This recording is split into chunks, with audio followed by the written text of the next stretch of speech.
a indicação que está gravando. Tudo bem. Sim. Então, bom dia a todos e a todas. Hoje é com muita alegria que a gente dá início então, a essa mesa redonda, né? A era digital e o direito de imagem da criança enquanto ser em desenvolvimento. Vou contar uma historinha e assim eu vou apresentando aqui os convidados de hoje. Eu acho que foi um sábado, hein, Edileuza? Eu recebi uma mensagem para o WhatsApp da professora Edileuza, que está aqui com a gente. Professora Edileuza é professora do curso de pedagogia, pedagoga, especialista em educação, mestre em educação. E aí ela estava com uma dúvida relacionada ao direito de imagem, como que funcionava isso, né? E ela achava que, como eu estou estudando direito, eu fosse dar a resposta. E aí eu comecei a levantar mais dúvidas do que certezas, né, professora? E aí a gente começou a conversar um pouco, porque eu tinha terminado o TCC de Direito relacionado a isso, e percebi que existem muitas dúvidas, né, na sociedade como um todo. A professora Edileuza foi diretora de escola, enfim, professora, então já lidou com várias situações assim. E ela falou, nossa, é muito importante a gente discutir esse tema. E assim começou a ideia dessa mesa. Então, e ela me convidou para ir conversar com uma turma dela. E como uma quase jurista, eu corri para o meu jornalismo e pensei, vou atrás de uma fonte qualificada para passar essa informação, porque eu não me sentia apta. Foi assim que apareceu, né, na nossa vida, na minha vida, o nome da professora Patrícia, da doutora Patrícia Neves, por indicação também de um jornalista, né, como uma fonte qualificada para tratar dessa informação. E aí nós fizemos esse primeiro contato com a doutora Patrícia, que nos acolheu assim com alegria. Foi muito bacana o nosso primeiro encontro, a nossa primeira fala. E que também, naquele momento, a doutora Patrícia, né, para falar aqui um pouquinho da identificação, é juíza da primeira vara da Infância e Juventude de Vila Velha, coordenadora da Infância e da Juventude do TJS, coordenadora do programa Reconstruir o Viver do TJ também, TJ Tribunal de Justiça, né? Coordenadora também no Espírito Santo da Associação Brasileira de Magistrados da Infância e da Juventude. Viu que eu procurei uma fonte, né? Excelente. E aí a doutora Patrícia nos indicou que também estivesse conosco um professor da área da psicologia, porque é importantíssimo pensar a criança como esse ser em desenvolvimento e esses impactos não só de exposição da imagem do ponto de vista do direito, mas também da formação da criança. E assim a gente conseguiu fazer o contato com o professor Francisco, que é mestre pelo programa de pós-graduação da UFES, também nosso professor aqui da casa. Então, já agradeço de antemão a todos os convidados. E aí, em discussão com a professora Marilene, com a coordenadora Marilene, né, que também acolheu a ideia, ela falou, vamos colocar alguém da comunicação, porque a gente também está sofrendo com isso e a gente tem que entender esses aspectos. Então, para dar um laço de fita no evento, veio o professor Felipe Dalorto, que também aceitou o nosso convite, que é aí doutorando da Universidade do Ninho, né? Do Minho, em Braga, Portugal. É professor dos cursos de pedagogia, de comunicação, de publicidade, né? Um estudioso aí também dessas redes sociais que estão impactando a nossa área de comunicação. E é assim que a gente começa, para vocês verem que a gente está, eu pelo menos estou aonde eu quero estar, né? Entre pessoas que vão aqui nos ensinar muito. Então, muito obrigada de antemão a todos os convidados. Eu vou explicar como que vai acontecer o evento. A gente vai fazer uma passada por todos os convidados, né? Eles vão posicionar o tema dentro das suas áreas de atuação e no final a gente abre para debate. Professora, se eu tiver uma pergunta, pode fazer a anotação aqui no chat, que eu vou anotando e na hora que abrir para o debate a gente vai colocando as questões. Então, sejam todos bem-vindos. Doutora Patrícia, eu já te agradeço novamente e a palavra está com a senhora. Muito obrigada. Bom dia a todos. Gostaria de cumprimentar essa mesa linda, interdisciplinar, né, que se formou aqui, através da professora Mirella, que me contatou e me deu a honra de estar aqui hoje com os senhores. E realmente não é um sacrifício, porque é um tema que eu acho muito atual e que precisa realmente ser discutido. E as ideias de todos esses campos de pensamento são porque a gente vem tentando hoje no judiciário exatamente fazer uma discussão interdisciplinar, porque as vidas que estão postas ali para a gente são muito importantes. E a FAES é um local onde eu me sinto muito à vontade. Nós estávamos falando em tempo, a primeira vez que eu fiz uma pós-graduação foi na FAES, há 33 anos atrás, e logo depois me tornei professora de pós-graduação na FAES, e tive que deixar porque fui para o interior, passei muitos anos no interior, né? Então, o meu espaço de fala é quem já fez parte dessa casa, então agradeço carinhosamente o convite. E também o meu espaço de fala é de quem é juíza da infância e da juventude há 29 anos. Então, ininterruptamente, sempre, durante 29 anos, posso ter tido outras competências, mas sempre juíza da infância e da juventude. E já vi tudo passar na minha frente, achava que teria visto de tudo, mas, na verdade, o mundo sempre traz surpresas para a gente. Esse tema do direito da imagem, né, do desenvolvimento da criança como sujeito de direitos, que é o que o Estatuto trouxe, né, que a Declaração Universal do Direito da Criança trouxe, que é uma discussão em que eu não posso mais coisificar meus filhos como minha propriedade, né? Meus filhos são sujeitos de direito e hoje tem todo um aparato estatal para protegê-los e proteger os direitos deles, e nisso se inclui a parte da competência da infância e da juventude do Poder Judiciário, que é uma competência muito específica de garantia, especificamente de direitos de crianças e adolescentes. Então, todos os profissionais do sistema de justiça que lá trabalham também, defensores, advogados, servidores, fazemos parte desse sistema da rede de proteção, né?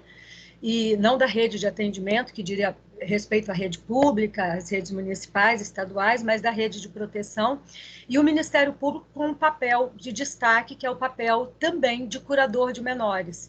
Ou seja, no momento em que se percebe que os direitos de crianças e adolescentes, a dignidade, está vendo a violação da dignidade, a violação de direitos por parte dos próprios pais ou responsáveis legais, então, o Ministério Público, enquanto curador de menores, assume este papel de representação de crianças e adolescentes, mesmo contra os pais, mesmo contra as famílias, para que esses direitos sejam garantidos. E aí, especificamente, falando dessa questão de direitos, né? As pessoas, quando eu ainda consigo dar alguma aula, fui professora há muitos anos, é um ambiente que eu amo, que é o acadêmico, mas em razão de as audiências da vara da infância não terem horário para acabar, né, só tem horário para começar, então a gente não tem como manter uma rotina profissional em outra área. Mas pensando em direitos, quando as pessoas me falam, doutora, são muitas leis no país, são milhares, né? Eu também não conheço todas de cor e nem tem como conhecer todas de cor. A gente faz a consulta da legislação.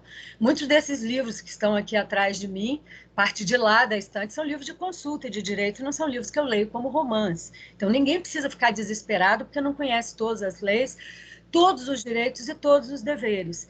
Mas é fácil a gente raciocinar o que seriam direitos e deveres se nós pensarmos o seguinte: eu não quero que ninguém me mate. Então, se eu tenho o direito de não ser morta, eu tenho o dever de não matar a outra pessoa, né? Eu não quero que ninguém me machuque. Então, se eu tenho direito à minha integridade física, eu tenho o dever de manter a integridade física de outra pessoa. Eu tenho direito à minha privacidade. Então, se eu quero a minha privacidade, eu tenho que respeitar a privacidade de outra pessoa. Percebem que quando a gente conversa nesse binômio direito meu e dever do outro, fica fácil entender o que são as legislações, na verdade, quando prevêem os direitos de qualquer um. E os direitos de crianças e adolescentes, eles estão previstos, como de qualquer brasileiro e estrangeiro residente no país, eles estão previstos no artigo 5º da Constituição Federal, que diz dos direitos e garantias fundamentais, que é um artigo que tem o que há de mais moderno na legislação mundial, na normatização do mundo, e diz respeito a muitas gerações de direitos humanos, o nosso artigo 5º. Quando ele foi construído de uma forma muito interessante. E o Brasil é um país interessante. A primeira vez que esse artigo entrou na Constituição de Direitos e Garantias, ele entrou numa Constituição de uma ditadura, que foi a ditadura de Getúlio Vargas. Então, os direitos e garantias individuais surgiram no Brasil, vindo de uma uma Constituição que foi outorgada, que foi imposta e não promulgada, né? Não foi discutida socialmente. Mas, de qualquer forma, todos os direitos que estão ali são devidos a crianças e adolescentes, com uma diferença. A diferença é de que no Estatuto você acresce alguns direitos.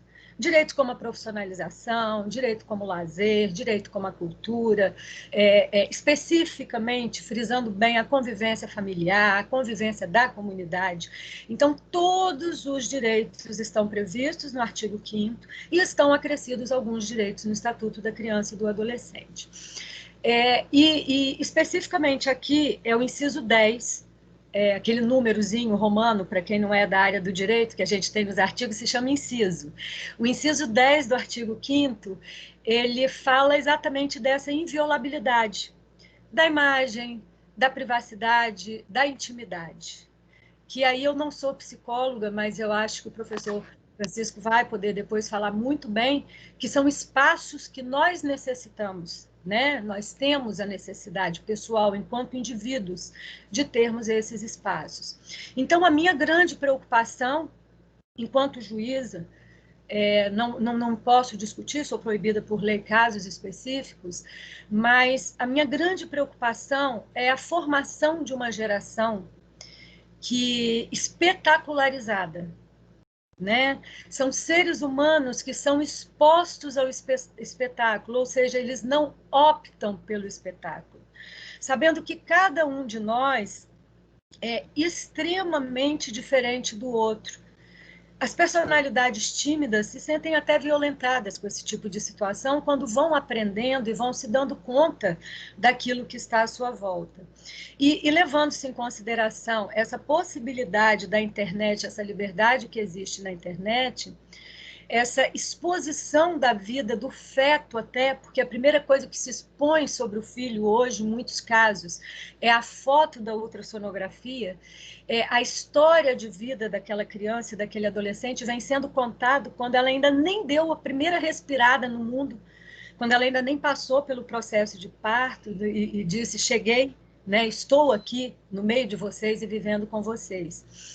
E nós temos um problema jurídico muito sério, que é o problema de se discute no mundo o direito ao esquecimento. Né? O direito ao esquecimento é uma das grandes discussões no mundo. Então, esses seres humanos que tiveram a sua imagem, a sua vida privada, o seu desenvolvimento, seus momentos de raiva, seus momentos de alegria, cada momento que deveria ser a sua lembrança, né? A sua, e a lembrança de perspectivas diferentes das pessoas que estão à sua volta. Esses seres humanos, eles estão sendo expostos e será muito interessante quando eles puderem falar conosco, porque crianças e adolescentes, quando podem se manifestar coerentemente, já têm essa capacidade, eles têm o direito de falar com o juiz da infância e da juventude. É um direito da criança e do adolescente. Nós os ouvimos diretamente, né? Será que, nesse momento, eles vão nos dizer que não querem que as suas vidas sejam públicas, que eles querem ser esquecidos? E como é que os tribunais vão lidar com esse direito ao esquecimento de uma violação de direitos que são invioláveis, né? Uma violação de direitos que são invioláveis e que estão sendo produzidos pelas pessoas que deveriam proteger aquelas crianças e adolescentes? E a gente entra num outro aspecto, que é a perpetuação de violação de direitos, de violação de afeto mesmo, das pessoas que deveriam proteger, né? E isso chegará às barras do tribunal como um dos motivos de suspensão ou destituição de poder familiar? Não sei. Como um dos motivos de cancelamento de guarda ou tutela? Pode ser, o mundo jurídico prevê tudo. Tudo pode ser discutido, tudo pode ser judicializado. Então, eu acredito, na verdade, que o que nós vamos lidar, e agora encerrando, que o meu tempo está encerrando, e nós somos muito disciplinados no direito, nós vamos lidar com questões como estar expondo a vida do outro, e nenhum pai e mãe é proprietário.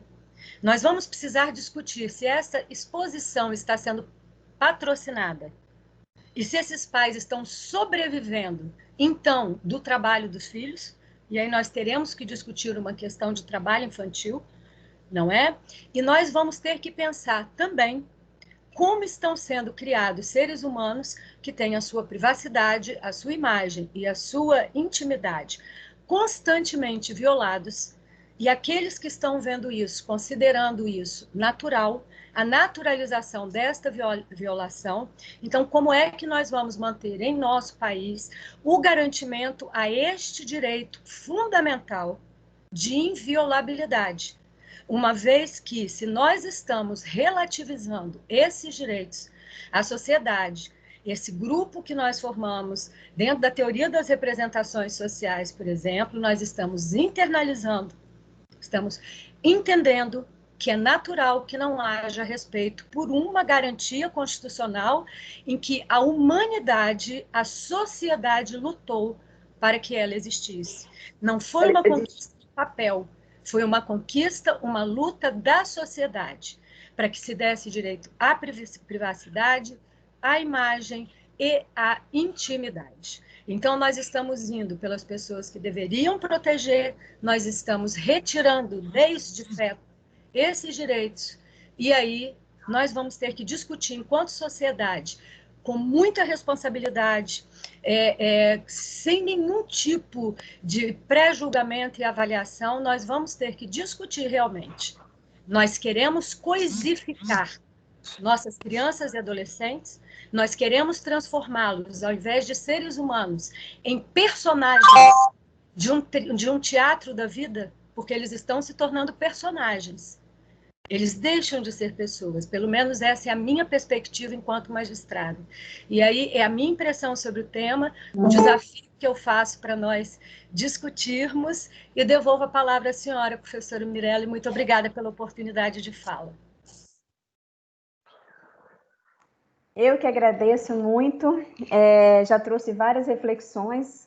Eu que estudei um pouquinho o tema, já trouxe assim, várias questões que eu nem tinha pensado, né? Então, a gente está olhando o presente, mas a gente está tentando aí impactar o futuro, né? E talvez esse seja o momento de discutir mesmo e de transformar mesmo, para a gente assegurar um futuro diferente. Muito obrigada, doutora Patrícia. Vou passar a palavra para o professor Francisco de Assis Lima Filho, nosso professor de psicologia. Seja bem-vindo, professor. Olá, bom dia a todos. Então, vamos lá, né? Vamos começar aqui com a minha fala. Inicialmente, eu gostaria de agradecer, né? Principalmente em nome da Mirella, né? Que fez o contato comigo, e também a doutora Patrícia, né? Que fez essa convocação da psicologia, né? Eu achei, assim, ótimo isso, né? Porque, de fato, pensar um evento como esse, que é o evento que a gente está se propondo hoje, é um evento de conversa entre as áreas, né? É sempre muito ruim quando as áreas elas ficam presas, né, dentro delas mesmas, e a gente não consegue, de alguma forma, manter esse diálogo, né? Então, eu agradeço muito, em especial, a doutora Patrícia por essa convocação, que assim que recebi o convite, atendi plenamente, entendendo a importância da conversa e do assunto, né, que a gente vai tratar hoje aqui, né? Então, assim, sendo um pouco direto, né, porque o tempo também ele não é muito extenso, eu pensei em organizar minha fala em dois momentos, né? Um primeiro momento em que eu gostaria de falar um pouco assim de uma certa contextualização do que nós estamos vivendo, né?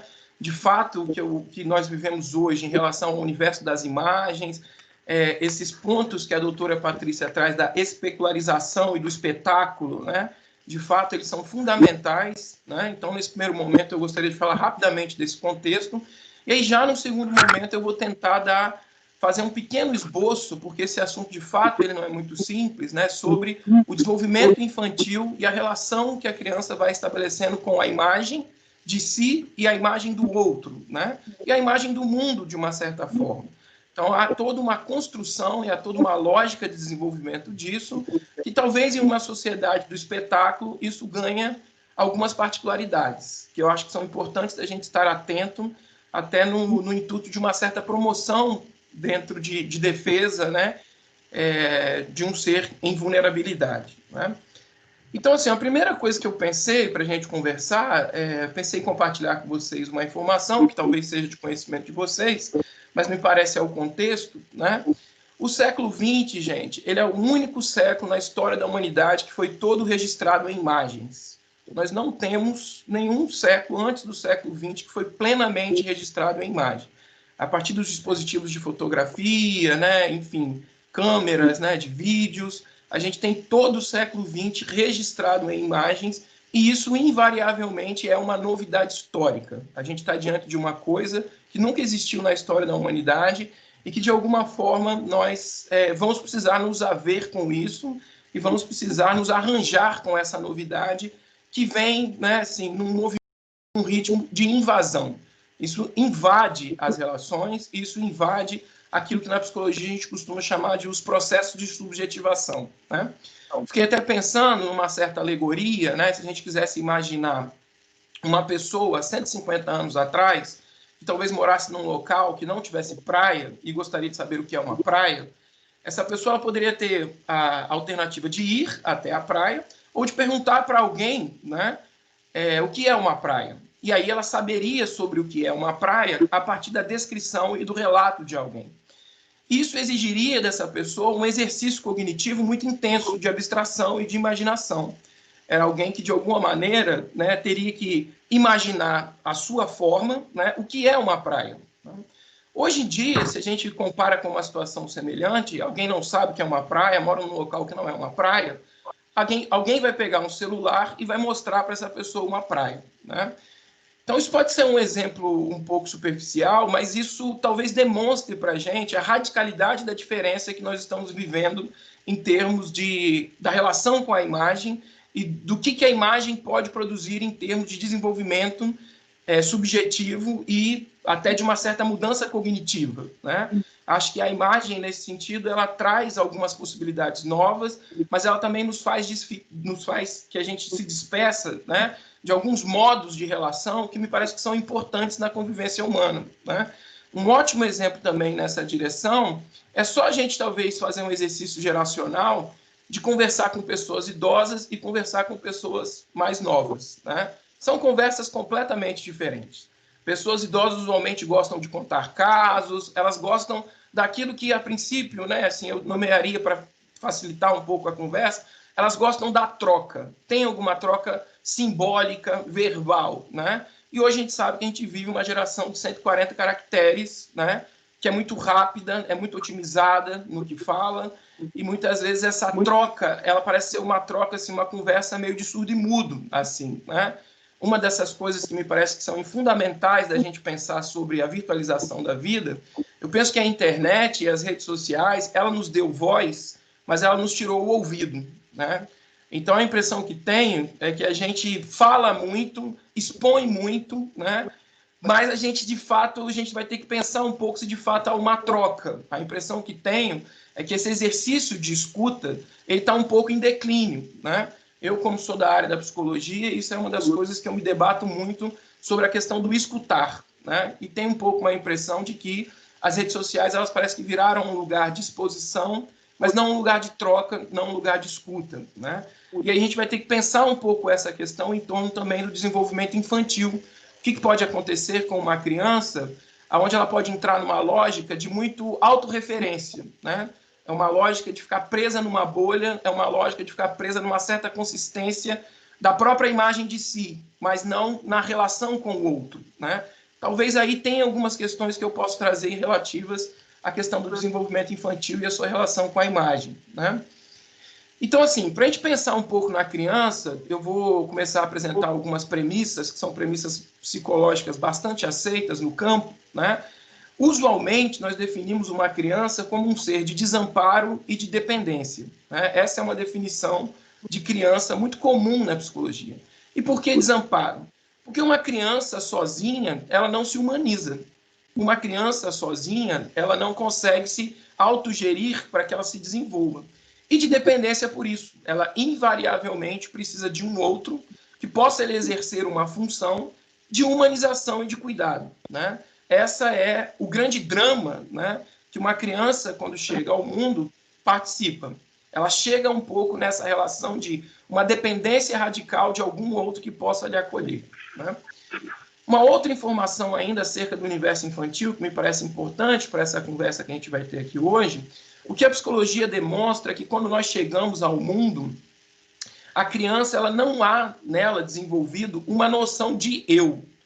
não há na criança, de um eu subjetivo, que a gente gosta de dizer na psicologia, não há na criança nada que se aproxime da noção de que eu sou um eu, de que eu sou uma coisa, de que eu sou um objeto, de que eu tenho vontades, ao mesmo tempo em que na criança não há nada construído em relação à noção do outro, né? A criança ela não tem essa noção de que existe um eu e de que existe um outro. Isso se dá numa construção, né? Até onde é o limite do meu corpo, até onde sou eu e até onde começa o mundo e começa o outro, né? Sem querer entrar nesse mérito para não alongar muito a conversa, mas a gente sabe de casos de transtornos psiquiátricos, né, em que essa borda que separa o que sou eu e o que é o outro, ela tem uma construção muito particular, né? A alucinação psicótica que a gente fala nada mais é do que um eu que se extravasa na realidade externa. É como se tivesse algo do subjetivo desse ser que fica no mundo externo. Essa borda entre o eu e o outro tem uma construção aí que ela não se dá da maneira como usualmente a gente encontra na grande maioria das subjetividades, né? Então isso me parece ser muito importante, porque quando a gente vai discutir a questão da imagem da criança, é algo que é importante que a gente saiba que isso se dá numa construção na relação com o outro e que isso pode ter particularidades, isso pode ter uma espécie assim de desenvolvimento, né, que pode nos preocupar em alguma medida, né? E aí, veja bem, né, tentando já trazer a questão mais para essa construção da imagem de si e essa discussão para a imagem do outro, né? E eu não estou fazendo uma referência assim tão direta ao universo infantil, mas tudo que eu estou falando a gente pode pensar em termos de criança, né, em termos da infância, né? Há algo também que a psicologia se debate bastante, que é um dado psicológico importante, de que o ser humano ele tem uma impotência primordial de não saber da sua própria imagem, né? O que eu estou querendo dizer com isso? Isso pode parecer uma coisa meio complicada, mas a gente também pode fazer um exercício imaginário de tentar imaginar um mundo onde existe uma pessoa que não tem nenhum espelho e não tem nenhuma outra pessoa, né? Se a gente pensa um pouco nesse mundo, talvez a gente consiga chegar à constatação de que a imagem que eu posso construir sobre mim mesmo é uma imagem que ela nunca é acessível sem passar pelo outro. Algum outro vai falar da minha imagem, né? A gente não tem como ter acesso à nossa própria imagem, à nossa unidade corporal, aquilo que nós somos enquanto um corpo, a gente poderia pensar dessa forma, sem que isso passe por algum outro. Seja um outro pessoa, seja um outro espelho, né? E o curioso dessa história, portanto, é que a imagem que nós formamos de nós mesmos sempre é atravessado pelos caracteres do outro, sempre é atravessado pela percepção do outro ou pela maneira como o outro nos devolve isso. Alguém poderia objetar nessa hora, né? Mas no espelho é assim também? Também é assim, porque a gente sabe que os espelhos eles não são iguais, né? Existem espelhos que engordam, existem espelhos que emagrecem. O que é do lado direito, na realidade, é do lado esquerdo no espelho. Então, o espelho ele também não é uma fonte muito confiável para a gente falar do que seria a nossa imagem, né? Ele nos fornece uma imagem, mas é uma imagem também que traz dentro dessa imagem alguns caracteres próprios à capacidade de refletir do espelho, né? Então, isso me parece ser uma informação fundamental quando a gente pensa na noção de que a imagem que nós formamos de nós mesmos é sempre uma imagem que possui os caracteres do outro, né? No fundo, há uma indeterminação impossível de ser acessada sobre a nossa imagem real, né? A gente não tem muito isso assim, essa possibilidade, né? Então, acho que essa é uma informação importante quando a gente está falando de um ser em desenvolvimento que vai ficar muito dependente de como esse outro lhe devolve a sua imagem e como esse outro está construindo essa imagem de si. Esse outro não, né? Esse sujeito está construindo essa imagem de si, né? Então, assim, um exemplo que eu poderia dar, né, que eu acho que é muito comum a todos nós, são experiências de estranhamento mediante ao espelho, né? Eu, pelo menos, isso acontece muito comigo, eu imagino que isso aconteça com algumas pessoas, né? Às vezes a gente acha que a gente está com uma certa imagem, e quando a gente olha no espelho, a gente surpreende, assim, né, com o que a gente está vendo ali no espelho, né? Então, eu acho que isso demonstra um pouco para a gente esse contraste entre uma certa imagem subjetiva que nós fazemos de nós mesmos e a imagem que a realidade nos devolve. No fundo, o que a psicologia demonstra é que a imagem de si é uma imagem muito frágil, né? ela é uma imagem que ela, assim, os seres humanos especificamente, eles precisam muito de reconfirmação da sua própria imagem. Tem alguma coisa que ela foge, né? Tem alguma coisa que ela não se deixa captar plenamente. Então, a gente precisa muito dessa reconfirmação da nossa imagem, que a gente pode buscar essa reconfirmação no espelho, ou a gente pode buscar essa confirmação no outro, numa rede social, por exemplo, né? No YouTube, em algum lugar, buscando alguma coisa sobre si mesmo, porque a gente é marcado um pouco por essa impotência primordial de não ter acesso pleno à nossa imagem, né? Então, assim, um exemplo que eu poderia dar para vocês que ilustra bastante isso é só a gente pensar os casos das anorexias, né? A anorexia nada mais é do que uma situação em que uma pessoa se fixou radicalmente numa imagem subjetiva sobre si mesmo que não corresponde à realidade. A anorexia seria uma imagem, né, em que a pessoa se vê com um peso mais aumentado, mas o espelho não demonstra isso. É claro que a gente está falando de um caso que tem uma certa patologia, é um caso de extremos, né? Mas eu acho que às vezes olhando para o extremo, a gente consegue entender um pouco como que a coisa se desenvolve, como que a coisa pode ser formada nesse sentido, né? Então, assim, acho que, tentando já amarrar um pouco isso com a discussão da virtualização da vida, eu traria um pouco essa discussão para isso que comentei lá no início da nossa conversa. Eu acho que as redes sociais, a internet, ela nos deu voz, mas ela nos tirou o ouvido. E pode ser problemático, em alguma medida, uma criança que fica muito exposta numa direção de reconfirmação da sua imagem, numa direção narcísica, né, nesse sentido, não de troca e de confrontação, né, não de troca e de talvez perceber que sobre si mesmo essa verdade é um pouco inacessível, mas numa direção de se afirmar numa certa imagem narcísica que é muito fácil de ser desmontada. É muito fácil dessa pessoa cair daí e, de alguma maneira, ela criar depressões, criar frustrações. Essa lógica de autorreferência, que eu acho que muitas vezes a virtualização da vida produz, ela pode ser problemática. Um problema que a gente vê nisso muitas vezes é que se a gente faz um exercício excessivo de autorreferenciação, a gente vai querer afastar de nós toda e qualquer pessoa que possa nos indicar alguma coisa diferente, né? E isso produz agressividade. Normalmente a gente reage daí com agressividade. Tudo aquilo que pode cheirar a algo que não reconfirme a minha imagem, aquilo que eu gostaria que o outro pensasse sobre mim, eu posso afastar com agressividade. Eu acho que não é muito difícil a gente imaginar o quanto que o mundo virtual está cheio disso, nessa medida, né? Então, assim, já um pouco concluindo a minha fala, né? Não sei se estourei o tempo, como é que eu estou, mas, assim, eu penso que há uma importância, né? Em talvez, assim, eu não gosto muito de moralizar essa discussão, né?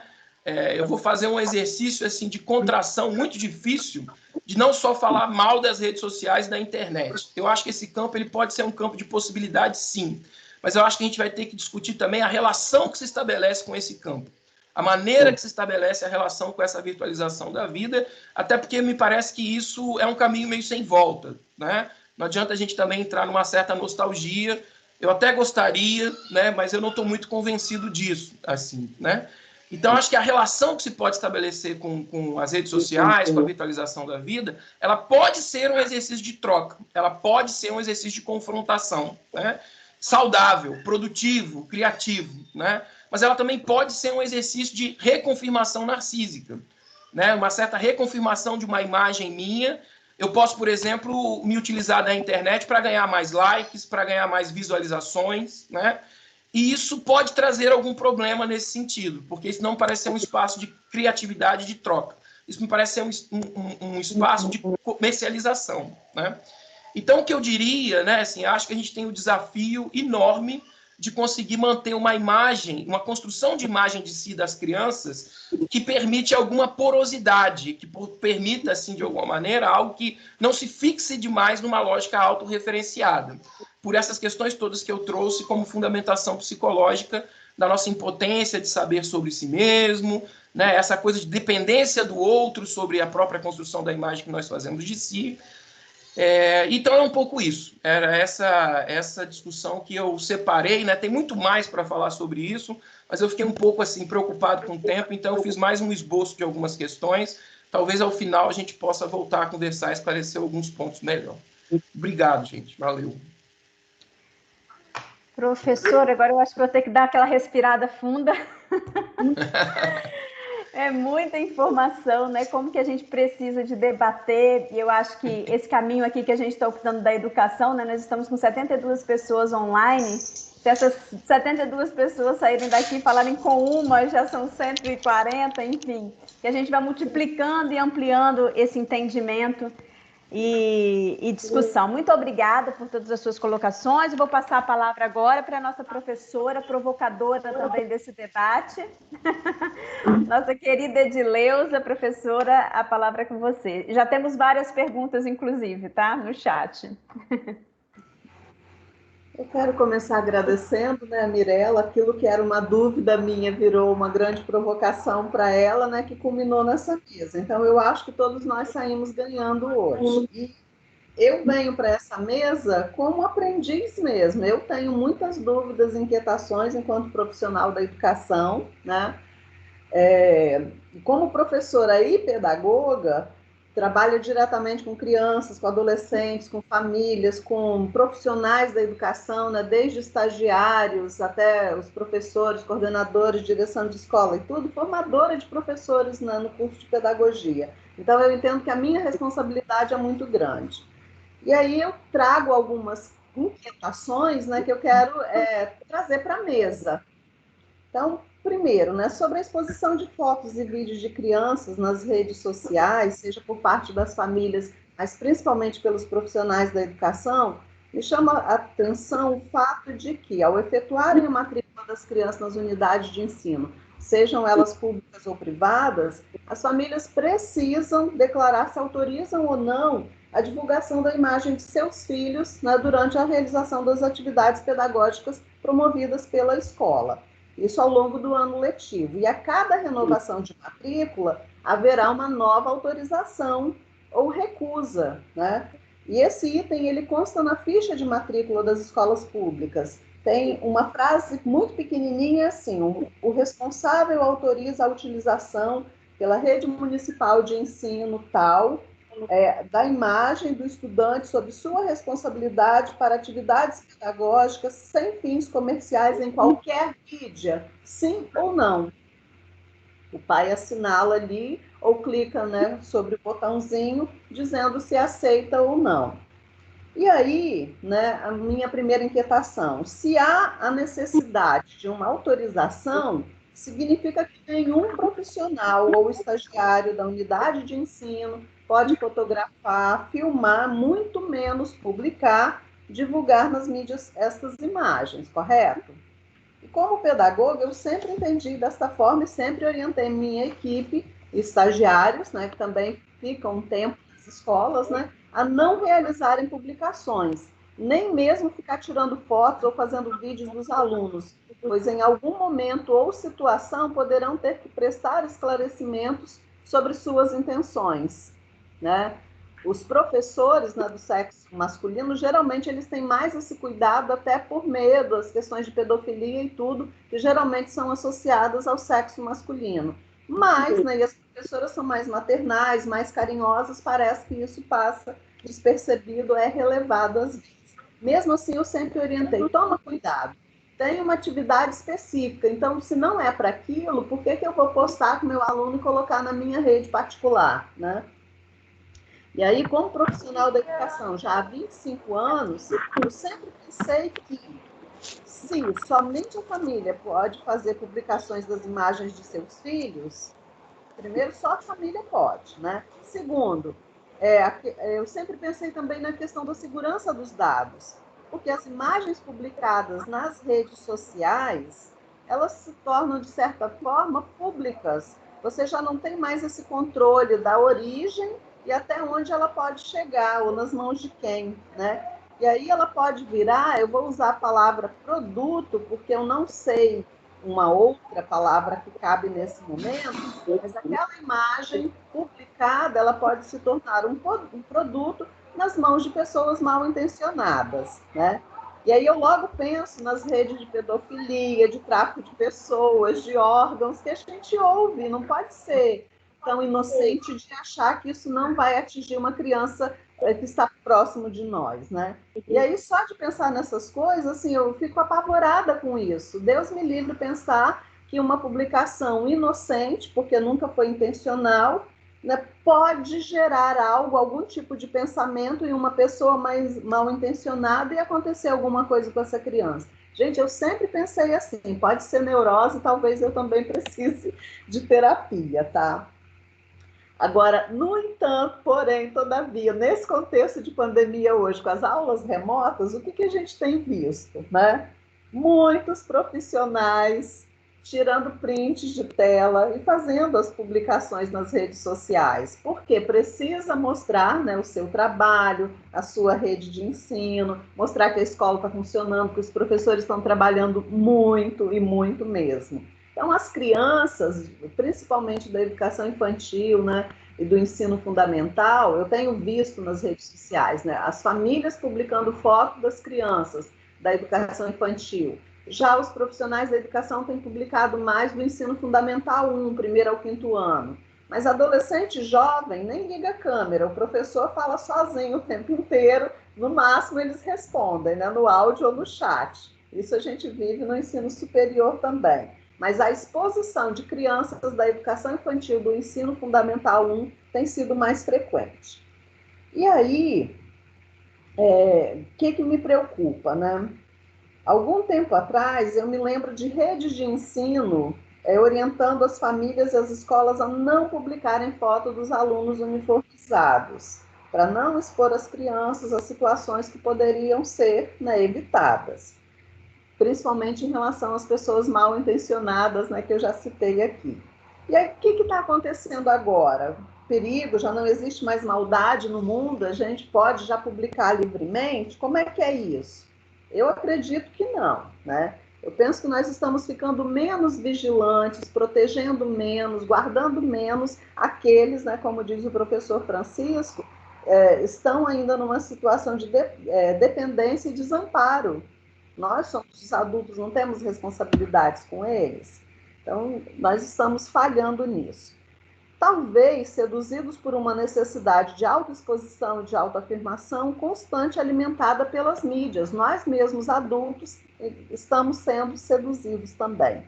E aí, como pedagoga, eu lembro da situação que eu vivi em uma escola com uma menina de 12 anos. Ela publicou uma foto, né, na sua rede social, uma pose muito sensual, né? Muito. Causou um alvoroço na escola. Então, todo mundo falava daquilo, né? Foi uma confusão. E aí, a pedagoga tem que chamar a menina, conversar, né? Chamar a família, para ver, tirar a publicação do ar, não sei o que, aquelas coisas. E aí, durante a nossa conversa, ela disse que só havia publicado aquela foto porque ela queria saber quantas curtidas ela receberia. E aí, assim, esse tipo de pensamento, né? Quantas curtidas, quantas pessoas vão gostar de mim, vão gostar da minha foto, a questão da imagem, do personagem, né? Tem sido cada vez mais frequentes com os pré-adolescentes com os quais eu lidei, né? Lido até pouco tempo. Está se construindo ou se desconstruindo valores, não sei, minhas inquietações também.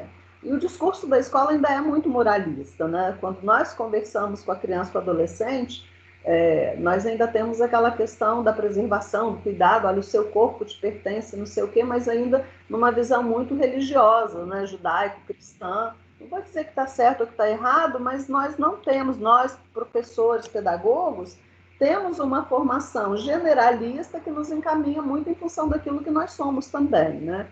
E a linguagem das mídias hoje sobre essa criança em formação, esse adolescente, ela tem sido de um poder muito maior do que o da própria família e da própria escola, tá? Outra situação que eu quero destacar é que esse contexto de distanciamento imposto pela pandemia trouxe também para os profissionais da educação, né, a necessidade de divulgarem o seu trabalho e suas escolas de uma forma positiva. Há uma pressão indireta dos sistemas de ensino, né, sejam eles públicos ou privados, para essa exposição. Então, assim, é possível fazer publicações divulgando os trabalhos produzidos pela educação e pela instituição de ensino sem expor as crianças? Como seria isso? Né? E aí, finalizando minha fala, né? A sociedade, de uma forma geral, ela tem o dever de proteger as crianças e adolescentes enquanto sujeitos em formação.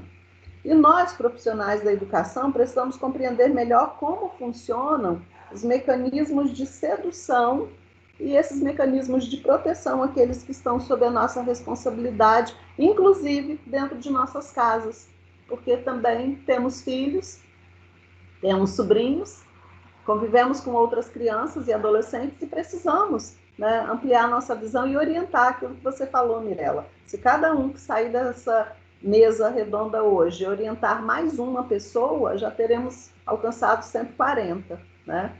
Então, eu concluo aqui a minha fala trazendo mais essas minhas inquietações enquanto profissional da educação e pedindo compartilhem conosco os seus conhecimentos para que possamos fazer construções, né, melhores para dentro das nossas casas, das nossas escolas. Muito obrigada. Nossa! Você sabe que logo a sua primeira fala da autorização já criou um alvoroço aqui no chat. Alguns professores que também são pais, já começou criando alvoroço. Alguns professores que também são pais posicionaram, né, que não autorizavam ou não autorizam e que sempre foram vistos com um pouco de antipatia, né, porque causa um estranhamento. Talvez aí até o professor Francisco pode explicar isso para a gente. Está todo mundo precisando de análise depois de hoje. Mas aí eu lembrei também dos contratos das escolas particulares, professora Edileuza, que a gente não tem, em algumas, a opção de opinar, não. Vem lá como um contrato de adesão e você tem a opção de assinar, mas não de alterar as cláusulas, né? Então, ainda mais complexo, né? E que também precisa de discussão. Ufa, muito obrigada. Então, agora nós vamos para o nosso colega lá da comunicação, professor Felipe Dalorto. Traga suas inquietações. Bom dia. Vamos causar agora, peço licença, um pouco mais. Como o professor Francisco falou, eu sou muito imagético, tá? Muita imagem. Eu vou compartilhar com vocês aqui algumas imagens para me ajudar aí a guiar essa conversa. Tem uma semana que eu estou repensando a minha própria prática com os meus filhos, né? Quando Marilene e Mirella me convidaram para essa fala, eu fiquei inquieto, né? Até que ponto eu estou deste outro lado expondo ou contribuindo para essa exposição. Acho que a reflexão precisa partir de nós, né? Para entender um pouquinho dessa nova realidade. O que eu trouxe aqui com essa ideia de falar um pouquinho a infância virtualizada, né? Então, para ajudar aí nesse debate, tá bom? Então, só para ver se todo mundo recebeu o slide aí, está aparecendo? Está entrando. Entrou. Let's go. Entrou. Uma coisa importante que eu queria falar, antes de entrar na infância propriamente dita, é entender o momento que a gente está vivendo, desses novos avanços tecnológicos e dessas novas apropriações que temos feito das tecnologias. Né? De que forma nós temos usado, por exemplo, um telefone. O telefone ele tinha o papel de conectar pessoas. Né? Isso continua existindo, mas a gente usa o telefone para tudo, menos para ligar.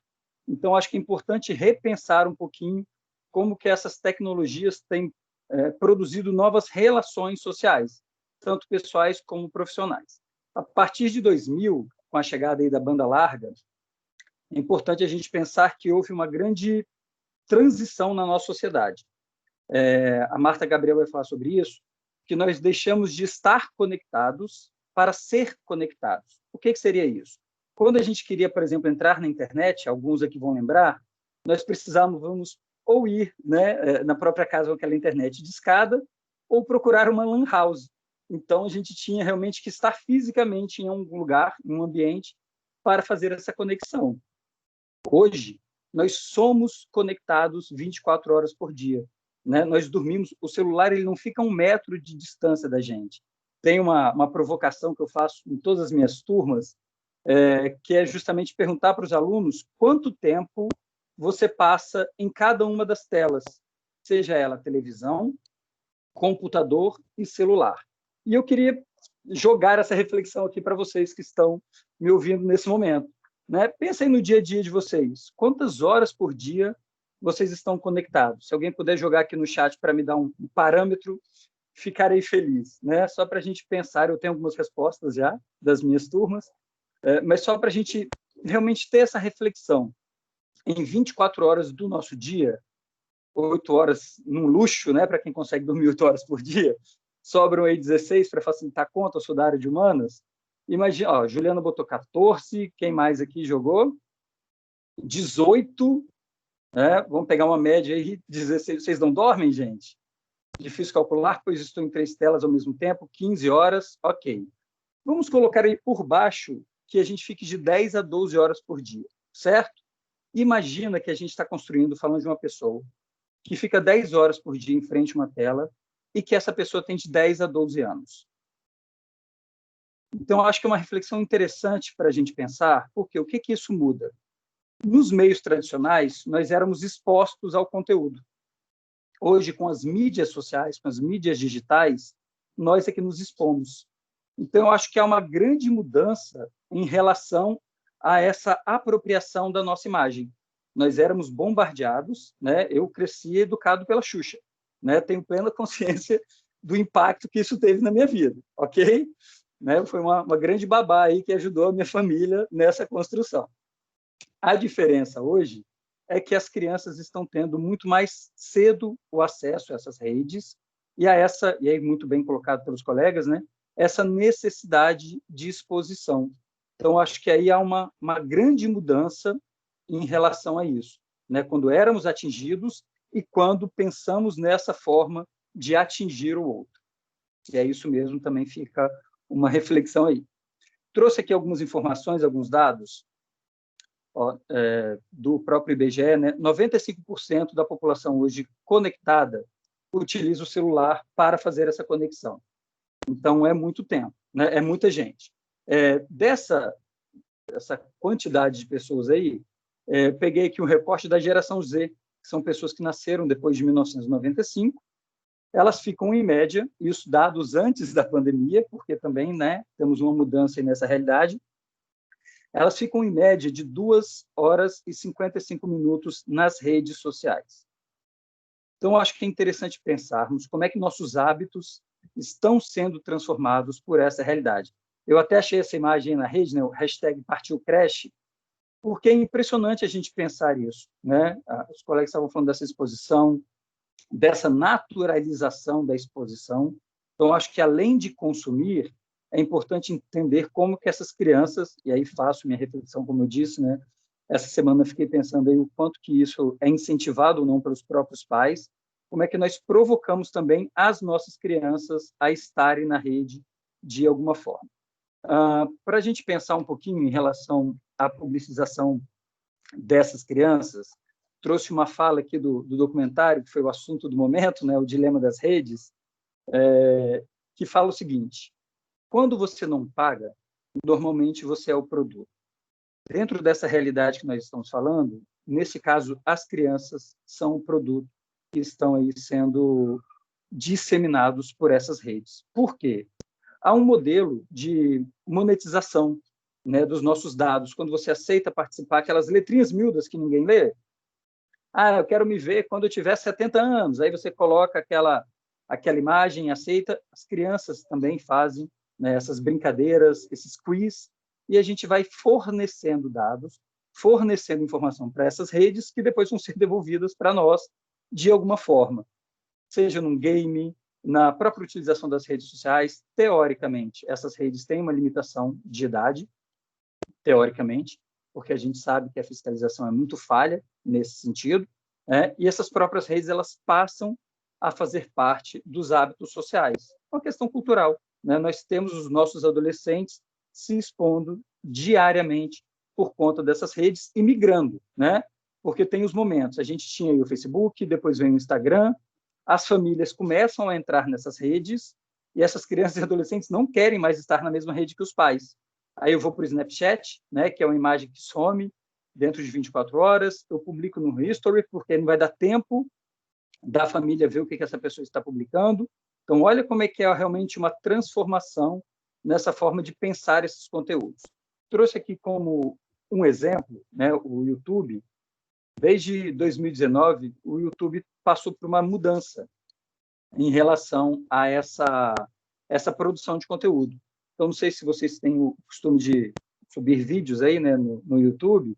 Uma das coisas que eles perguntam hoje é se é um conteúdo para criança, porque isso tem algumas restrições a partir do momento em que esse conteúdo é direcionado ao público infantil, né, em relação à limitação de coleta de dados, ao bloqueio de algumas funcionalidades, como comentários e notificações.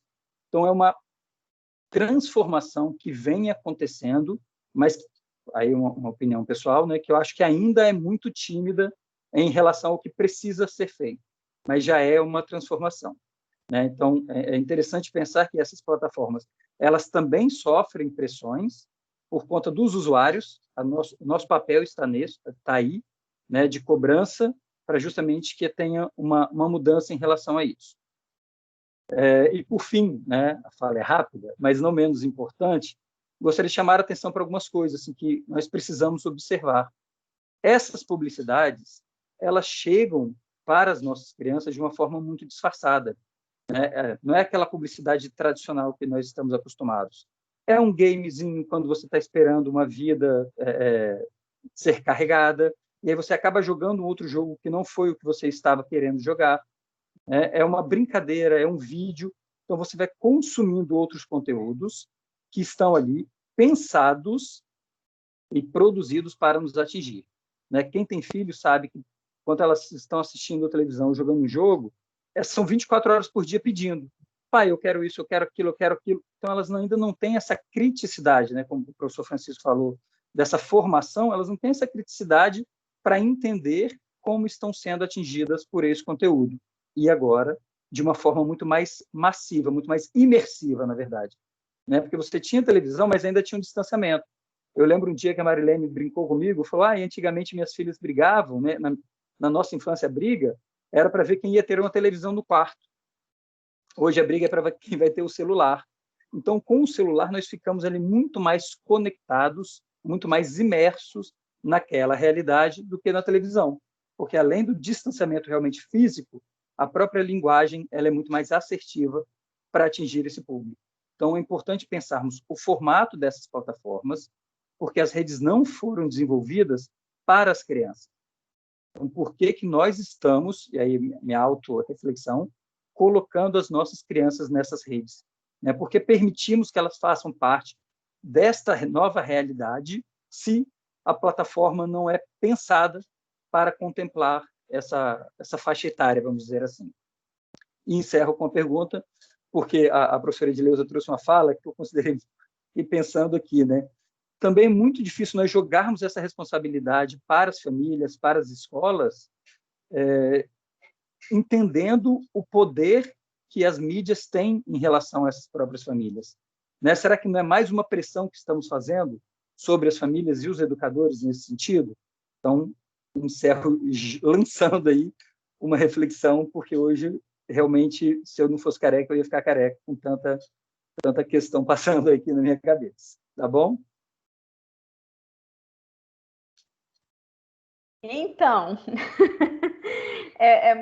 muita fala, né? Eu anotei algumas coisas aqui. Queria falar, só para fechar, né? Porque o Felipe, ele traz essa fala que volta um pouco de novo aí para a questão do judiciário. Será que e a questão também das famílias, né? Será que é passar para frente o problema ou é a gente olhar um pouco para dentro das nossas realidades, né, e fazer essa reflexão? Essa era a ideia da mesa. Eu estou muito feliz, gente, muito feliz, porque quando eu entrei no direito, um dos meus estranhamentos lá, porque eu já era jornalista, era entender assim como que eu não sabia daquelas coisas, porque o direito é o que é a lógica social. Se eu não entendo a lei, se eu não entendo quais são os meus direitos e deveres, tem alguma coisa deslocada aí, né, que não está funcionando bem. Então, eu acho que esse debate ele é muito fundamental e ele traz essa perspectiva da educação mesmo que a gente precisa. Então, ao invés de jogar para frente, vamos olhar para a gente, né? E aí eu chego no conceito do sharing, que eu queria falar um pouquinho para vocês, que é um conceito, um fenômeno que é posto como novo, né? Que é a publicação nas redes sociais pelos pais das imagens dos filhos. e que cria tudo isso que a gente está debatendo aqui e que vai trazer uma série de reflexos para a vida e que precisam realmente serem analisados. Eu anotei, assim, algumas questões que eu acho que cada palavrinha dessas aqui que eu vou falar agora dá um artigo científico ou um livro. Naturalização do desrespeito às garantias fundamentais, né, as garantias individuais, isso me chamou muita atenção. Exposição versus autorreferência, que o professor Francisco falou. Infância virtualizada, né? Que infância é essa virtualizada? Coisificação dos nossos filhos, geração espetacularizada. E aí, o professor Francisco também fala, sozinha a criança não se humaniza. Quem vai fazer isso se os pais estão deslocados para outro espaço? E a pergunta final do professor Felipe, quanto tempo você fica em telas, que eu até preferi não responder. E como a gente tem que pensar. Então, eu vou colocar aqui a primeira pergunta para a gente fazer uma rodada. A Mariana trouxe uma pergunta, talvez ela não tenha pego a fala inicial da juíza, quando coloca que, então, só para a gente bater o martelo aqui, os pais, então, são os responsáveis, judicialmente, né, ela coloca, pelas fotos que os próprios filhos postam de si mesmos nas redes sociais. Vamos só criar um parâmetro. Os pais são responsáveis? Pois é. Dentro do direito civil, enquanto há incapacidade civil que a gente fala, né, que vai até os 18 anos hoje no Brasil, os pais sempre são responsabilizados, sim. Mas a gente pensa que hoje os nossos modelos de família, eles são muito mais crianças e adolescentes criados por avós, né? Nós temos avós que não sabem o que é a internet. Então, cada caso realmente, cada processo que chega à justiça, seja para efeito de punição dos pais por exposição, nós temos muitos pais analfabetos e, ao mesmo tempo, nós temos muitos pais e mães adolescentes, porque nós temos aí um índice enorme de adolescência juvenil e, lamentavelmente, infantil também. Então, qual é o grau de competência mesmo cognitiva para eles entenderem que aquilo é um mal? Né? E isso é analisado caso a caso. Então, cada processo que nós fazemos, você tem uma equipe técnica à disposição, você tem um assistente social e um psicólogo, pelo menos, que vão te falar daqueles seres humanos. Como é que eles entendem aquele conflito que está sendo levado para o juiz. Porque, e o juiz do cível, que falaria até uma questão de indenização e tudo, ele utiliza o estudo técnico do poder dos juizados da infância. Por quê? A gente tem que entender que se há intenção, não é? E se eles entendem todo esse mundo, que, como o professor Francisco falou, é um mundo que não adianta mais a gente chorar. O WhatsApp não vai mais ser cadeira das vizinhas na calçada. E ele é tão bom que nós estamos hoje aqui numa manhã de sábado, numa discussão, eu agradeço a vocês, de altíssimo nível. Então, é um mundo que pode ser usado para muito bem. Mas se esses pais não foram ensinados, professora, se eles não sabem qual é o efeito, a nossa função não é punir os pais. A nossa função é orientar os pais. A nossa função é ensinar os pais, porque, antes de mais nada, o Estatuto prevê os artigos que são 101 de medidas de proteção às crianças, que o objetivo é a proteção e a orientação desses filhos que estão se expondo também, através de profissionais que possam fazer isso, e a dos pais. Só em casos muito extremos é que eu acredito, como juíza, que haveria uma punição efetiva, tá? E aí tem uma pergunta que eu vou passar para o professor Francisco, mas que todos nós podemos comentar aí a partir das nossas experiências, que a Elimar, a nossa coordenadora do curso de pedagogia, trouxe. É muito importante todo esse debate. Vocês acham que o movimento de excesso de exposição às redes, de modo geral, pode estar relacionado a uma certa patologia social? Estamos doentes, professor Francisco? É uma boa pergunta, né? Difícil de responder, né? Eu só queria fazer um comentário, né? Antes de responder a pergunta. Eu não sou a melhor pessoa para falar do campo do direito, né? De fato, é uma área assim que eu sou leigo, né? Apesar de ser muito curioso sobre o tema, né? Mas, assim, a impressão que tenho, e eu posso estar falando uma besteira, mas a impressão que tenho é que muitas vezes essas discussões, elas parecem recair sobre o direito. Eu não sei se a gente deveria estar falando mais dos deveres. Eu acho que tem uma parte dessa discussão que a gente tem que falar mais dos deveres, né? Talvez dos pais, talvez das escolas, né? Talvez das instituições.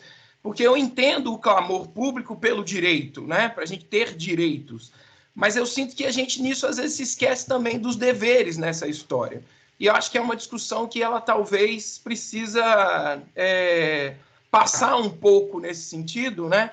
Por essa... Também, eu acho que a tônica também precisa recair um pouco na questão dos deveres, né?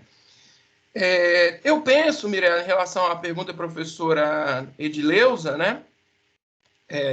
Edileuza não, esqueci o nome agora, né?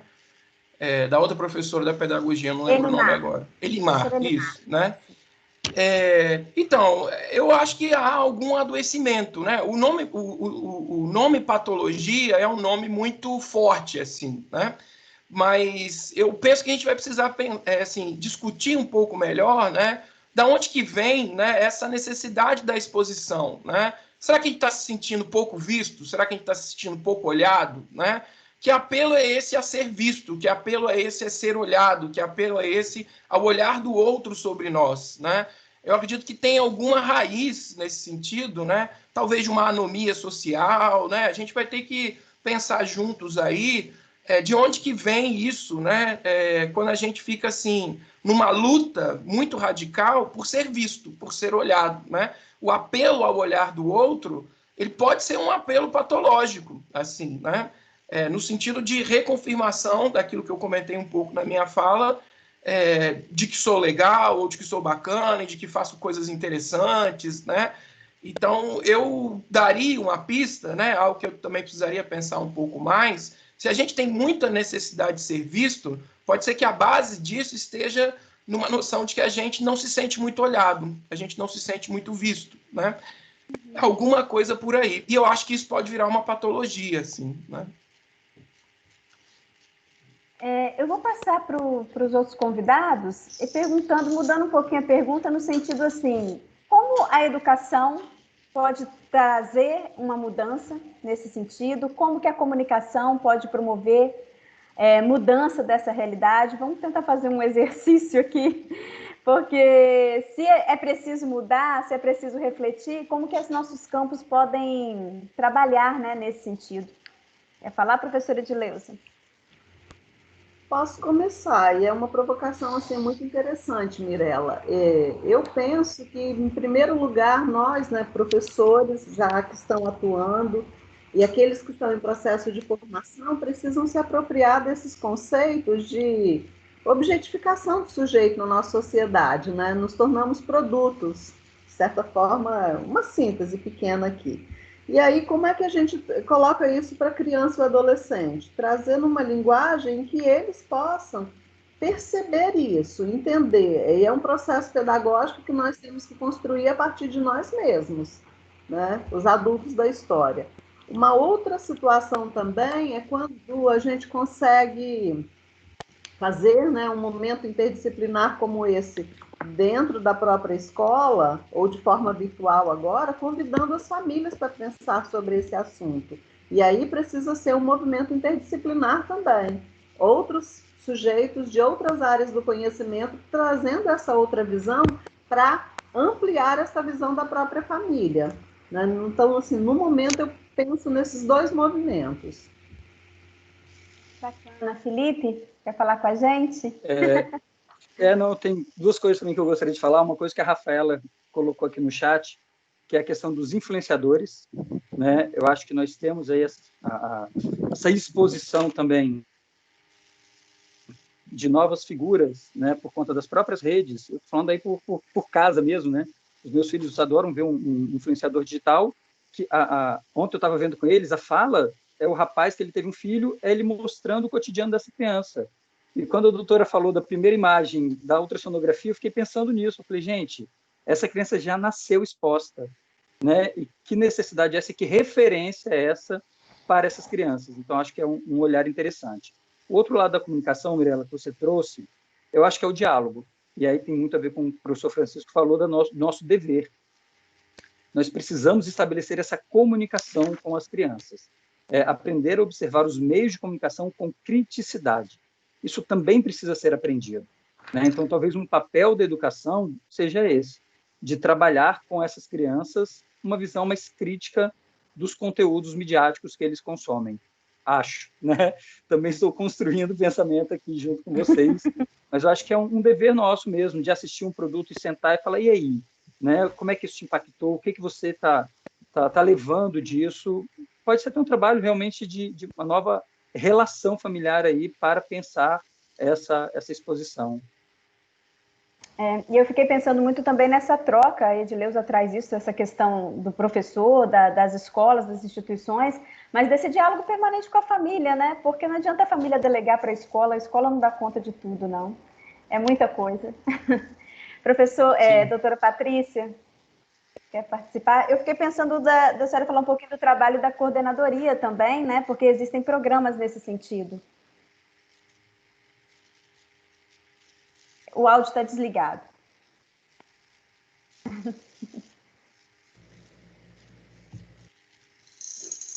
Não, ainda não. Deixa eu ver se eu consigo liberar. Foi. Foi. Tem horas que meu computador me cala porque eu falo muito. Eu estava refletindo, né? Eu estava refletindo muito sobre o que todos os professores estavam falando. Primeiro, eu gostaria, assim, uma pergunta que eu vi no chat e a preocupação, e eu sei que isso é muito uma preocupação do curso de comunicação, tá? Nós não podemos expor imagem de criança em lugar nenhum. Por exemplo, está na praia, tira uma foto, tem criança. Não, gente. O estatuto ele é específico, ele coloca como infração, como pode ser tipo penal, expor imagem de adolescente em conflito com a lei. Quando os jornalistas nos pedem, eu posso tirar uma foto de uma criança de um abrigo X, nós ponderamos com os profissionais da comunicação que é uma segunda estigmatização. Né? Eles passam a ser, não só já estão num depósito público, que é uma instituição de acolhimento, como eles passam a ser mostrados como pessoas que vivem no depósito público, que é o termo que eu dou para uma instituição de acolhimento. Então, assim, desde que pai e mãe não se oponham, e as escolas aí têm muita tranquilidade, a gente desenvolve um programa no Poder Judiciário em que a gente publica as fotos dos alunos mediadores, dos alunos facilitadores de círculos de construção de paz. Temos facilitadores internos da Uni, só deles que nós não publicamos só as mãos, mas não porque, como facilitadores, não poderíamos, mas porque são infratores e estavam no ambiente de internação, e aí eu tenho a proibição legal. As pessoas não precisam ter esse desespero. Olha, o pai e a mãe postaram, eles podem ser presos, eles podem ser processados. Houve uma pergunta também feita a mim, a partir de qual idade que a criança ou o adolescente pode ir judicialmente contra os seus pais. Eu espero que de idade nenhuma. Perfeito? Por isso que nós assumimos esse papel e não permitimos que os filhos processem os pais, né? No momento em que os filhos chegam com uma reclamação com os pais, quem ouve esta reclamação inicialmente são os psicólogos do juizado que têm o que se chama escuta qualificada. E a partir dessa história que é contada para os psicólogos, isso é levado para o Ministério Público e a criança é retirada desse contexto de conflito. E nós, adultos, iniciamos o processo. Então, eu espero que nenhuma criança, nunca na minha judicatura, tenha que processar seus pais pessoalmente, contratando um advogado, ou que esta criança tenha que escolher, em algum momento, qual a figura que ela gosta mais, que isso que eu peço sempre às famílias que não fazem, que a gente iria para uma outra violência, que é a alienação parental, que é outra história. Então, assim, considero, a nossa única preocupação, as crianças da minha família não são publicadas, isso é um acordo nosso. Né? A minha sobrinha mais nova, hoje tem 9 anos, ela não gosta de publicação, ela gosta de ver as fotos dela, mas ela não gosta que publique. Então, eu acho que isso pode ser conversado. Da mesma forma, professora Edileuza, que eu concordo com todos os pais que colocaram que não permitem a imagem dos filhos nas escolas, porque sempre tem um tom de propaganda comercial e tudo, mas também não vejo angústia dos professores que estão felizes no mundo novo, postando lá a sala de aula deles, e não posta mesmo de adolescente, porque adolescente fica fechado mesmo, né? Não querem nem olhar para a gente. Eu peço desculpas pelas vezes que eu fechei, inclusive, está gravado, isso é triste eu falar, mas eu tenho uma dependência química muito séria, eu sou fumante, então como eu não fumo em público, eu fecho o vídeo para fumar de vez em quando, peço desculpas. Mas assim, do âmbito do jurídico, Se isso não é uma forma de exploração, é até uma celebração, porque conseguimos fazer uma conquista, estamos fazendo educação na forma remota. Se os pais não se expuseram, não se opuseram à publicação daquela imagem, no âmbito jurídico isso não é um problema. Tá? Ele não é uma violação de direito e tudo, até porque aqueles alunos que estão ali, eu acredito que os professores perguntem isso, porque é o que nós fazemos no judiciário. Vocês permitem que publique? É uma coisa que a gente pergunta às pessoas. Nos vários cursos que eu estou fazendo em tempos remotos, os professores, os donos das escolas perguntam, quem não quis, fala, quem não quiser. Nós vamos tirar uma foto, um print, quem não quiser, fecha o vídeo. Pronto. Né? Então, a gente também não pode transformar numa coisa que a imprensa nunca mais pode publicar, tem que fechar as redes sociais. Eu acredito, professora, que é educação. Né? E até dizendo para vocês que a gente vai fazer no Judiciário um fórum permanente de discussão da criança e da juventude, das violações, da invisibilidade. Vamos unir os juízes de família, infância, violência doméstica, juizados especiais. E um dos pontos que nós queremos realmente fazer é convidar a academia, aproximar a academia do mundo que nós vivemos na prática, que eu acho muito importante.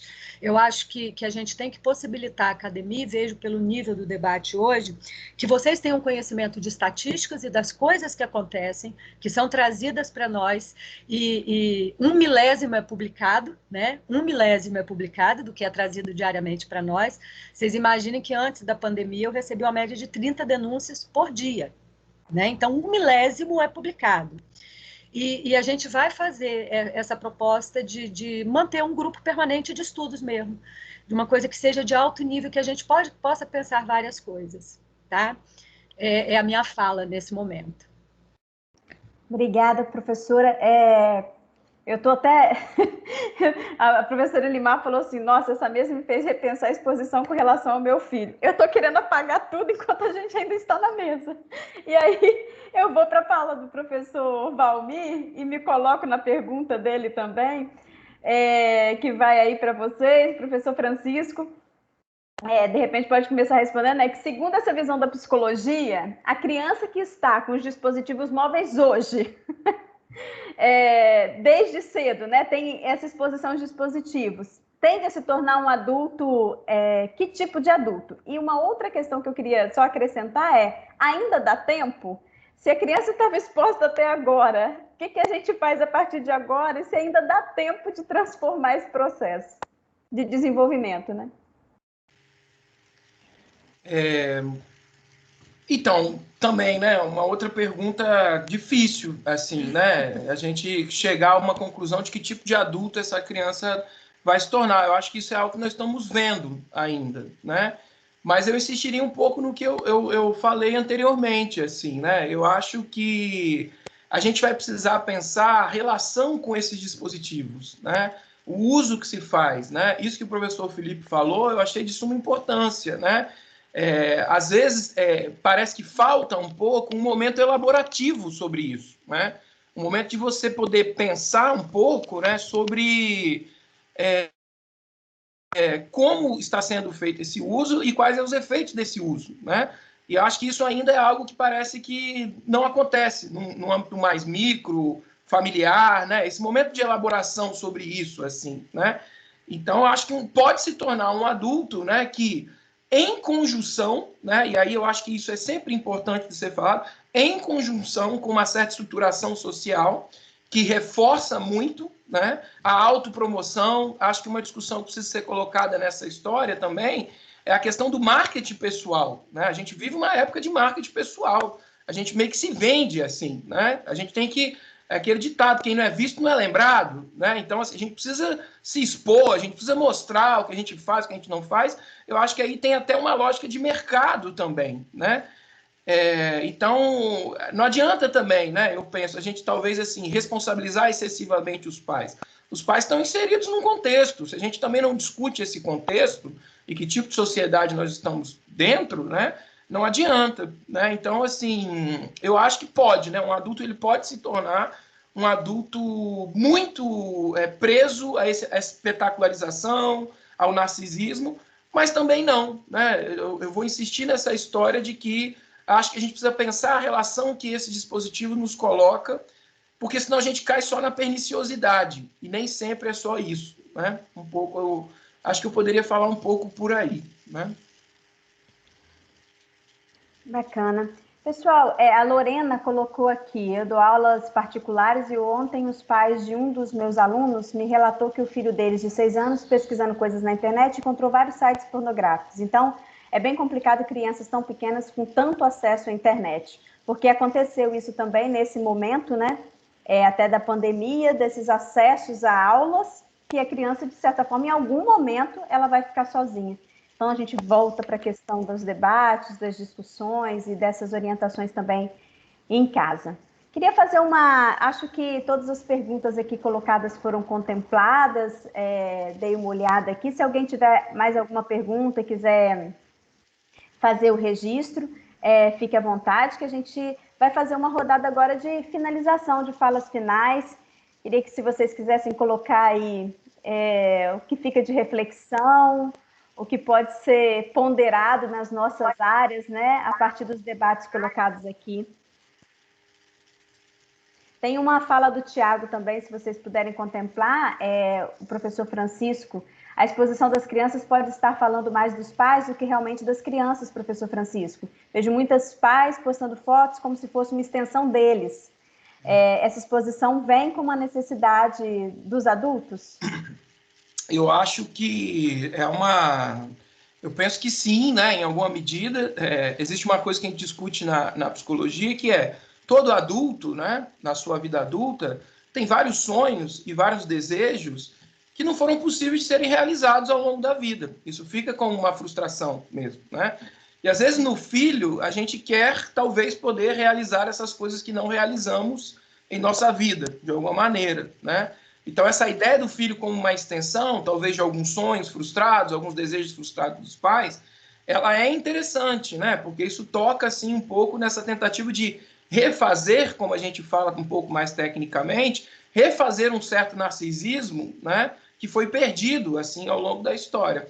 Mas aí, de novo, Tiago, né? Eu vou insistir no que eu falei. Eu acho que a gente não pode também cair numa lógica somente de culpabilização dos pais. Eu acho que a gente está dentro de um contexto, né? E esse contexto me parece que é um contexto, assim, não adianta a gente ficar atacando pedra no telhado dos outros, né? Porque o da gente, às vezes, é de vidro, assim, né? Eu confesso também que eu tenho repensado muito a exposição da minha filha, né? Eu tenho uma filhinha de 2 anos, então a mesa também tem me provocado isso, né? Então, eu acho que tem hoje uma questão que é essa questão do marketing pessoal, essa questão da autopromoção, né? A gente tem vivido uma época em que parece que se a gente não se mostra, e há um incentivo muito grande sobre isso, a gente tem uma exclusão, né? Não sei se a gente poderia fazer, né? Acho que talvez seja impossível, utópico, né? Um direito nesse sentido, né? Que fosse um direito à não digitalização de tudo, assim, né? A gente está falando de criança, mas eu fico pensando nos idosos, né? Quanto que os idosos sofrem nesse sentido com essa vida altamente digitalizada, né?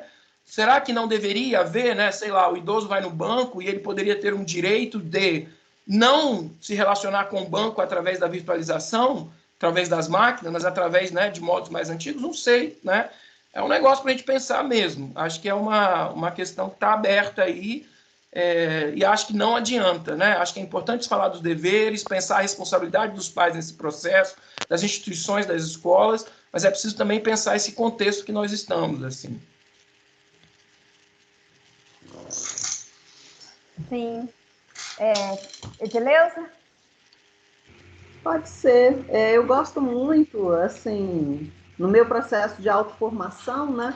Leio muitos materiais, o Ministério Público mesmo publica algumas cartilhas, eu lembro uma delas sobre bullying, né? Nós trabalhamos muito nas escolas, e eu penso que esses materiais produzidos, né, por pessoas, por estudiosos das áreas, das diferentes áreas, eles contribuem muito com o ambiente escolar, né, para a orientação das crianças, dos adolescentes, primeiro dos profissionais da educação e também, né, das famílias.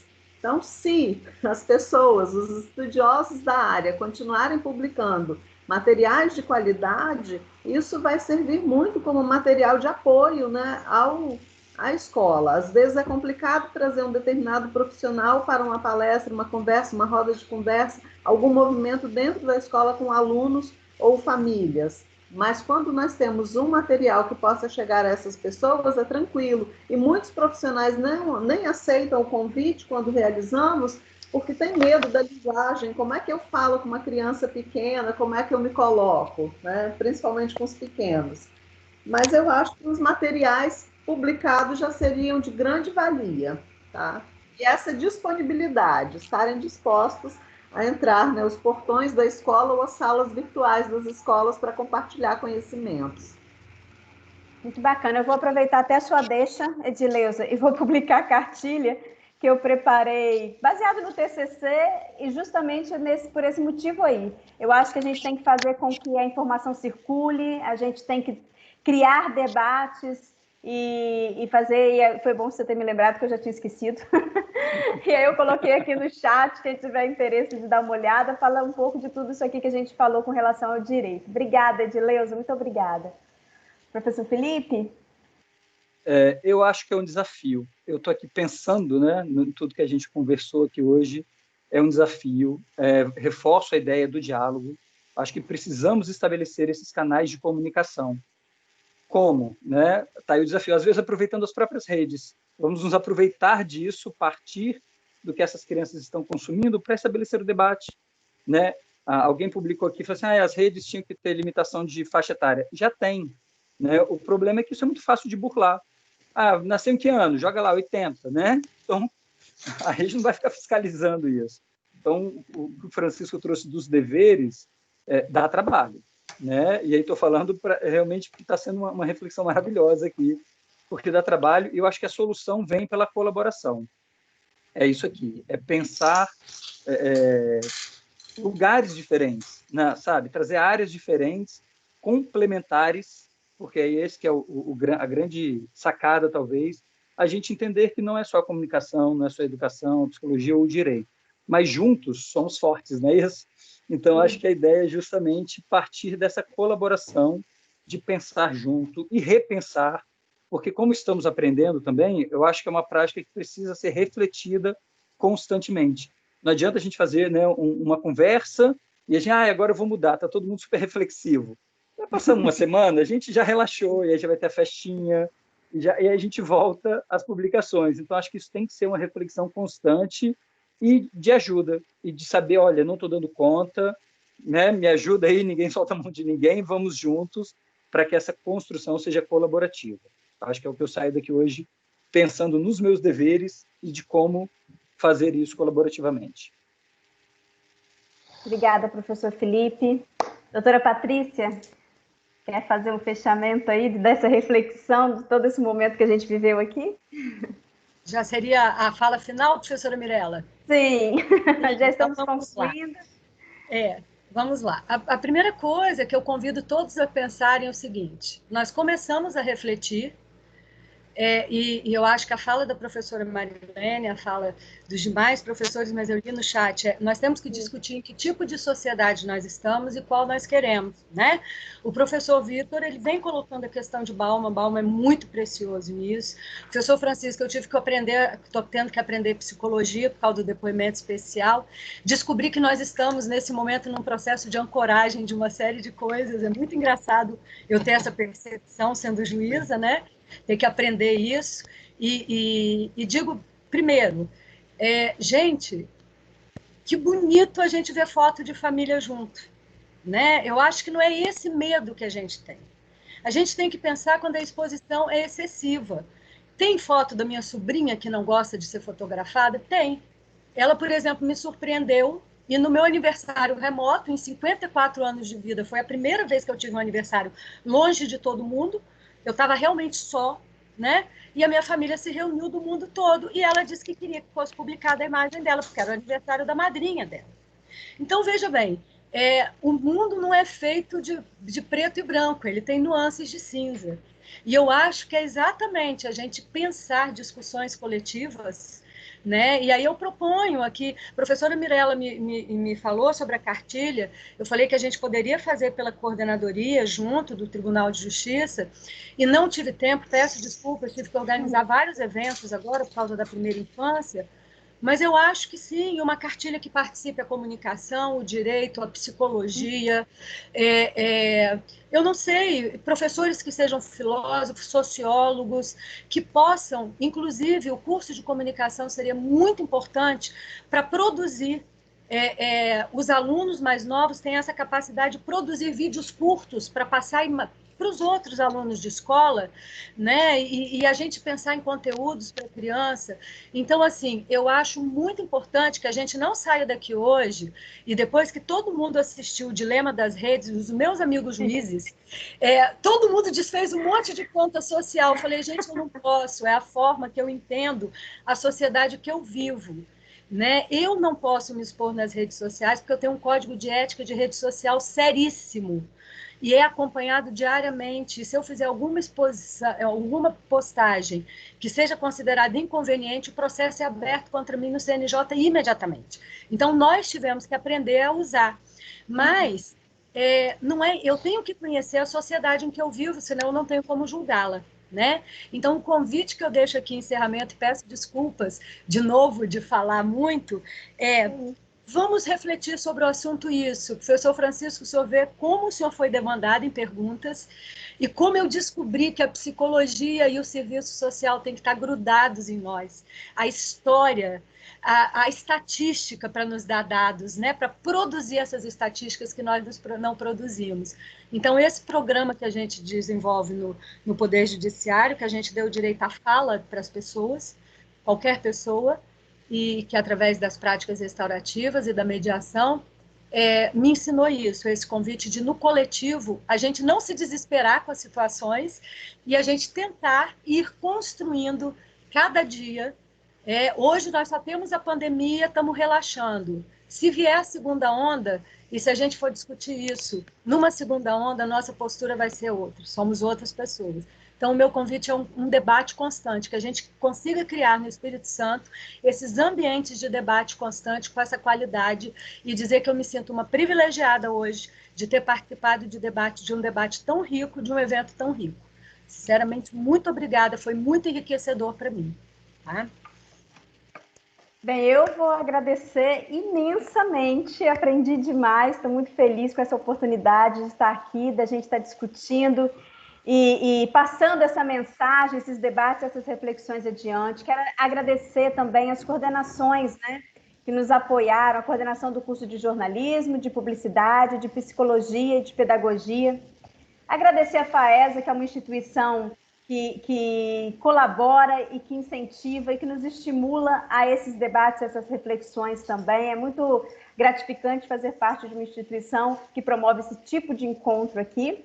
E eu queria pedir uma autorização e também fazer um convite para todos, né, que quem quiser abrir a câmera, a gente quer fazer um print para postar também nas redes, mas eu acho que esse debate aqui pode render uma série de materiais muito interessantes. Então, eu faço o convite, quem quiser abrir a câmera, para a gente poder fazer um print aqui da nossa mesa. Tem várias observações aqui no chat, né, gente? Quero fazer uma observação sobre a contribuição aí do professor Vitor, que em vários momentos colocou o nosso professor de filosofia, maravilhoso. Fiquei me perguntando por que ele não está aqui conosco também, com a câmera ligada, com o microfone liberado. Seria maravilhoso ouvi-lo. Então, Vitor, fica o convite para a próxima mesa. Vamos pensar na próxima mesa. Tá bom, pessoal? Muito obrigada por hoje. Agora é a hora do sorriso, hein? Peraí, deixa eu marcar o sorriso. Não gosto desse negócio da gente piscar na hora da foto. Marilene, faz aí também, cabelo, Marilene, para garantir. Se Marilene quiser também ajudar a gente aí a fazer o print. Você saiu do foco, hein, Marilene?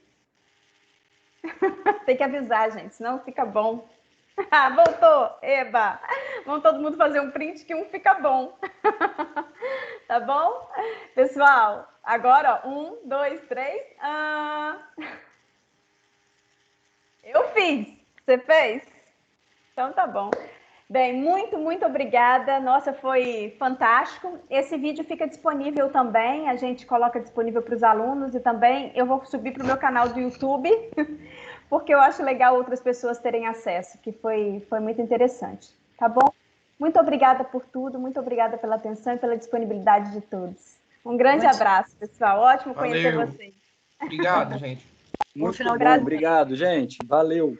Valeu, foi muito bom. Vamos ao sábado agora. Cabeça borbulhando. Sim, muitas ideias. Professor Vitor, eu vou só dizer uma coisa para o senhor. Para mim, a filosofia é a mãe de todas as ciências. Que bom que o senhor é um filósofo. Ah, que maravilha. Obrigado, doutora. Patrícia. Oba, ouvimos a voz dele. Que ótimo. Abriu a câmera.